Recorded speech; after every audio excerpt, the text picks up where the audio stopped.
Hello and welcome to this special edition of the podcast.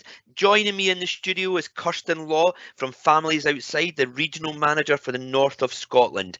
So I'm really excited to hear about Families Outside because I'm not really too sure what Families Outside is, and hence why we have Kirsten live in the studio with us today.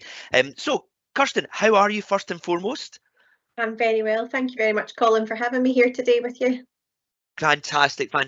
And really, that first question for all the listeners out there that are wanting to know, what is Families Outside? Yeah, of course. So Families Outside is the only national charity in Scotland that works solely on behalf of families in Scotland affected by imprisonment. So because I know that you had got in contact with the show asking how can we get out there, how can we communicate with people, and I think sometimes when we talk about prison and stuff like that, sometimes, and if I'm being honest, sometimes people are a bit like, oh, that's nothing to do with me, but actually the families outside is so important in the relationships they have with their loved ones within prison, but also just that support that is needed on the outside as well. So I suppose just moving on from that, so why is Families Outside so important and such a much needed service? Yeah, so I guess quite often people don't think about the families of people in prison. They think maybe just about the person who's in prison themselves. So we work solely on behalf of those families. So just to kind of set the context for you a wee bit, there are about, it's estimated, 27,000 children and young people in Scotland who are impacted by the imprisonment of a family member.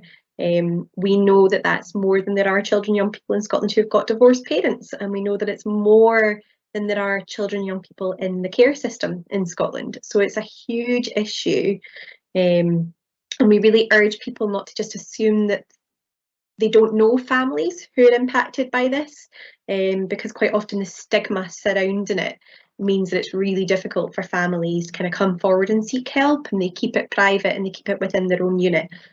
So it's likely that you do know somebody that's impacted by this, because it's far more common than we think. I think it is one of those subjects, as you rightly said there, that sort of word taboo, that we often don't maybe explore that. And I think, with numbers and graphs, people love a graph as well, but with numbers, 27,000, that's hard hitting. And I think if you were to use an image there, if people were to use an image, if they can, so close their eyes for a minute and think about a football stadium that holds that sort of 30,000 people, and you were standing in the middle there, that is the amount of young people that actually are affected by this. And I think that's quite hard hitting, but you don't think about that a lot, do you?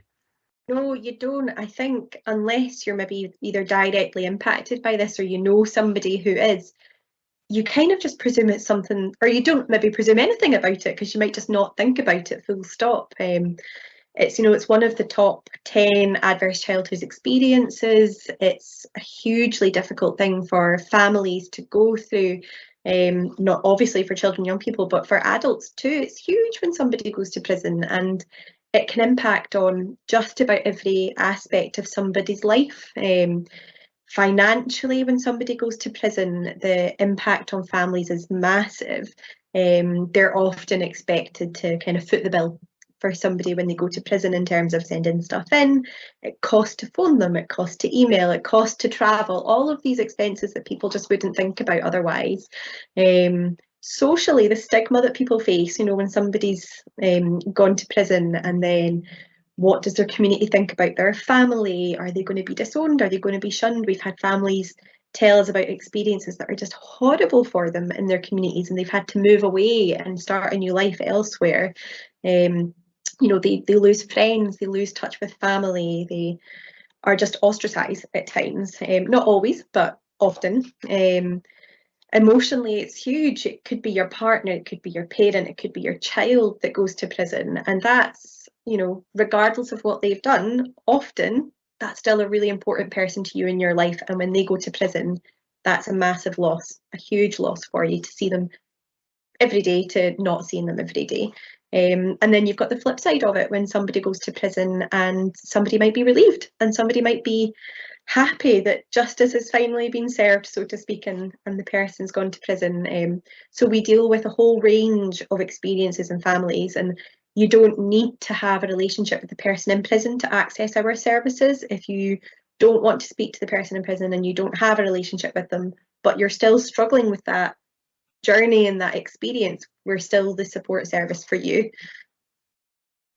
Just it's so interesting, and obviously you even just you asked me asking that one question, and you can see the passion you have there, because I think it is really difficult for families, and you mentioned the young people, but that whole part, how do you manage in a community that you have lived in and want to feel so supported by as well, and that must be a really difficult time for people. So just going on from that, and maybe you can answer some of that as well. I mean, how do people, families get to know about your exciting service and such an important service, even just from that small, we've only been on here 7 minutes and already there's more information than I've ever known about this, so that's fantastic. So how do people get in contact? What is the process there? Yeah, so we try and be as accessible as possible to everybody. So it might be that a family has professionals already working with them. So they might, obviously if they've got children, their children will be at school, they might have social work involvement, they might have housing help, things like that. So those professionals that are already working with the family could contact us on behalf of them. We've got a national helpline that's free phone. The number is 0800 254 0088.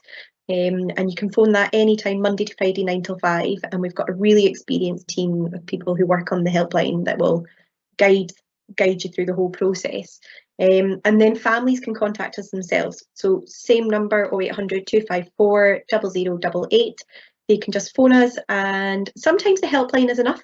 Not everybody needs loads of direct support, but most will need some kind of information, advice, and maybe a wee bit of guidance. The justice system, the prison and the courts are really difficult to navigate for families. So it might be that they just need to phone our helpline and ask a simple question and kind of say, what does this mean? He's on remand. What does that mean? How do I send something into prison? How do I email them? How do I phone them? When are the visits? What happens at a visit? All of these questions. It might just be that they need that wee bit of information from the helpline, and that's all they need. It could be that somebody phones our helpline or texts us or emails us and gets a wee bit of support through the helpline, and it just maybe becomes clear that they're looking for a wee bit more support. And that is when we will offer them the opportunity to be contacted by one of our regional family support workers. So we have them across the country. So no matter where you live in all of Scotland, you can access this element of our support. And it's a regional worker who knows your area, knows the lie of the land where you are, and they will either come to your house, they'll phone you, they can do it whichever way is comfortable for you. And it's just more support. So they'll speak to you about the practicalities of everything that's going on. They'll kind of signpost anything financially for you. We can get you set up with financial support for visit in prison, stuff like that. We might kind of link you in with places like Citizens Advice or Shelter if you're needing stuff with housing. But also we're just there to speak. If you are just having a rough week and it's been really hard, or the visits haven't gone well, or you're struggling with missing the person in prison, or whatever is going on, we are just there to listen to that and just really hear you and support you, because there's nobody else that does what we do. So we are the national charity for it. So yeah, I would say that our regional workers are just incredible in their vast in what support they offer. They will work with adults and children alike. So if a mum phones her helpline, she's getting support, and then down the line she goes, oh, actually I think it would be really great if you work with my wee girl. We could then pick up work with the child as well, and that's one-to-ones in the same way it's one-to-ones with an adult, just support-based work. We can either do it in school, at home, in a local setting, wherever they're comfortable. Can I come in? Because I'll ask you to, well, what we will do is in regards to the show as well, we will put out the contacts, we'll put out the website and everything like that as well. But one of the things I'd like to ask you is, if it's okay, is so that part there, it's often difficult to tell someone else that a loved one has gone into prison. But do you offer support to, I'm going to ask, do you offer support to the workplace to make them maybe understand that, because how do you ask for time off? Usually when you ask for time off for, I've got to go and visit somebody in hospital because a carer's role or something like that. I've got, your son or your daughter. And I know it is all very, very much the same, But sometimes people look at that totally different. I would imagine, possibly, I'm going to use that word possibly there, when someone says, oh, I've got to go and see somebody in prison or something, that there is a, as you said earlier, again, I'm not just trying to hang on to that word stigma, but I'm trying to get other people out there to understand and support those who need that support. So do you offer advice and assistance to the workplace and people like that as well?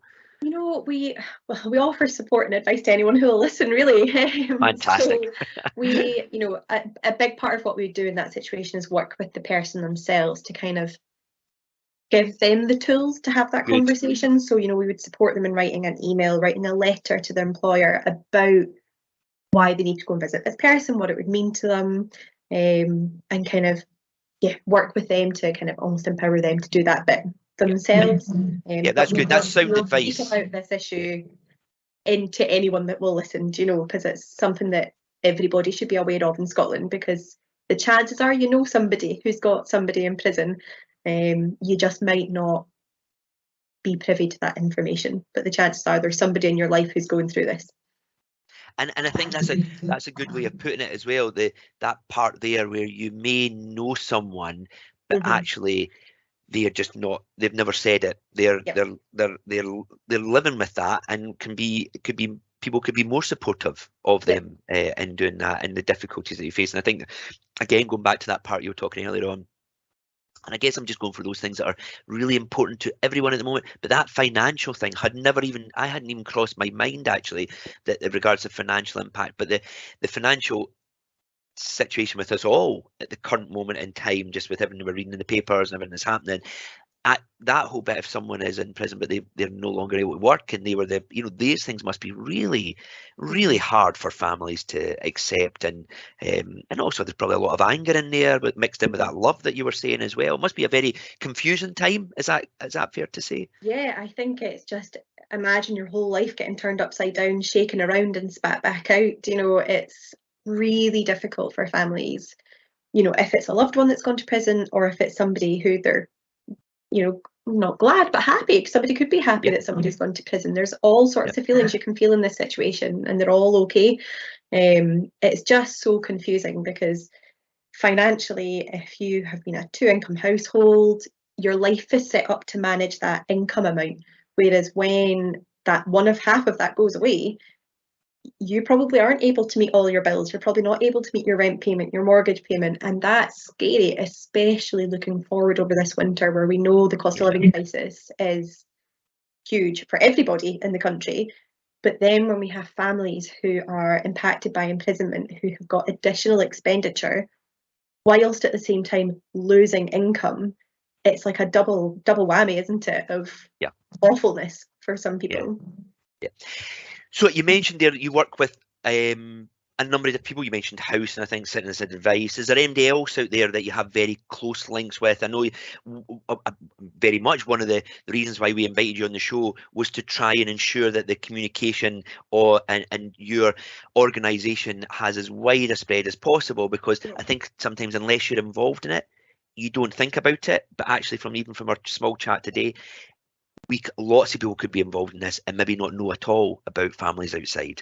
Yeah, absolutely. So we will work with anyone who wants to work with us, but our big ones are, you know, community justice social work, children's social work, adult social work, you know, anybody who is sort of on the front line with families and will kind of hear about these experiences.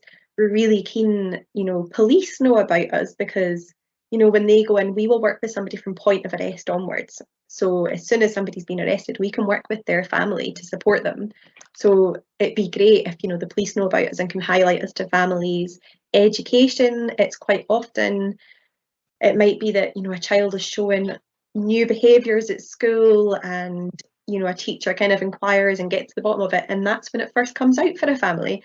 So it might be that education are the first people to hear about it. So it's really important that they know about us. We can offer training to anybody that wants it. So if a school wanted us to come in and do some training, we can absolutely offer that. We offer a free kind of raising awareness session that we can deliver. And then if people want more detailed training that's kind of tailored to their workplace, there is a small charge for that. It's not the most expensive training in the world, but there is a charge that's associated with that. But that is kind of bespoke training that we can offer.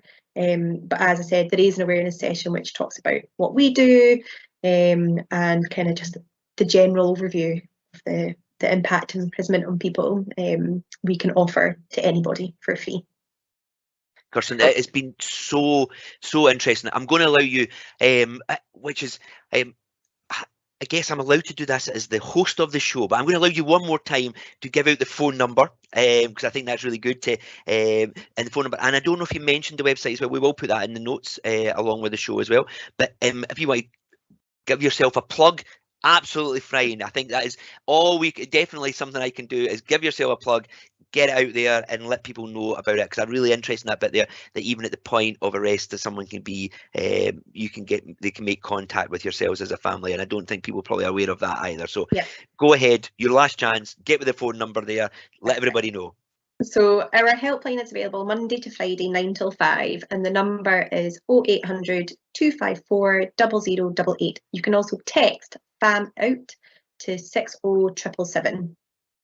Fantastic. Thank you so much. Kirsten, can I just say, it has been an absolute pleasure and a very informative as well. I love learning new things. I know everybody says every day is a school day, and we use that quite a lot, but actually when you think you know everything and you're like, actually, I don't know that much at all, and hearing you today and just the organisation and families outside and what they do, and how many people they actually support, but actually how many people they could support if people were just more aware of them as well. So there is a role there for services to ensure that people are aware of your organisation and to push that forward. So Kirsten, from myself, thank you very much. Please stay safe, and hopefully we'll talk again at some point. Thank you so much, Colin, for having me on today. Lovely. Thank you very much. Bye, everyone. Thank you. Cheers. Bye.